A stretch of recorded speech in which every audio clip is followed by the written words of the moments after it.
حضرت ابراہیم علیہ السلام نے خواب دیکھا.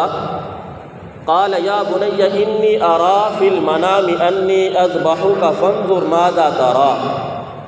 خواب میں دیکھا کہ میں اپنے بیٹے اسماعیل کو ذبح کر رہا ہوں. تو اپنے بیٹے سے مشورہ مانگا، اے بیٹے میں نے خواب دیکھا ہے، اب تمہاری رائے کیا ہے؟ بیٹا بھی کوئی عام بیٹا نہیں تھا. جواب دیا یا ابت افعل ما تؤمر. اے ابا جان آپ وہی کیجئے جو آپ کو حکم دیا گیا ہے. حضرت اسماعیل علیہ السلام کو پتہ تھا کہ نبی کا خواب سچا ہوتا ہے، یہ خواب کے اندر حکم دیا جا رہا ہے. انشاءاللہ من الصابرین، انشاءاللہ آپ مجھے صبر کرنے والوں میں سے پائیں گے، میں اس سے بغاوت نہیں کروں گا. فلما اسلما وتلہ للجبین. قرآن نے پورا نقشہ کھینچا ہے کہ حضرت ابراہیم علیہ السلام اور حضرت اسماعیل علیہ السلام دونوں اس حکم کو پورا کرنے کے لیے تیار ہو گئے، اور حضرت ابراہیم نے اسماعیل کو سجدے کے بل لٹا دیا.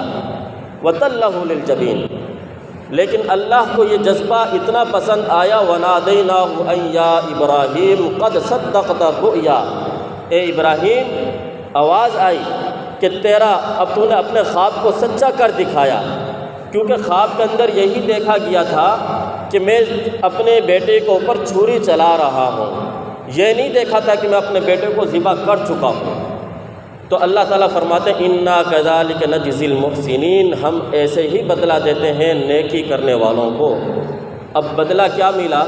حضرت ابراہیم علیہ السلام اس امتحان کے اندر کامیاب بھی ہو گئے، اور حضرت اسماعیل علیہ السلام کا یہ جذبہ بھی اللہ کے ہاں قبول. وفدیناہ بذبح عظیم.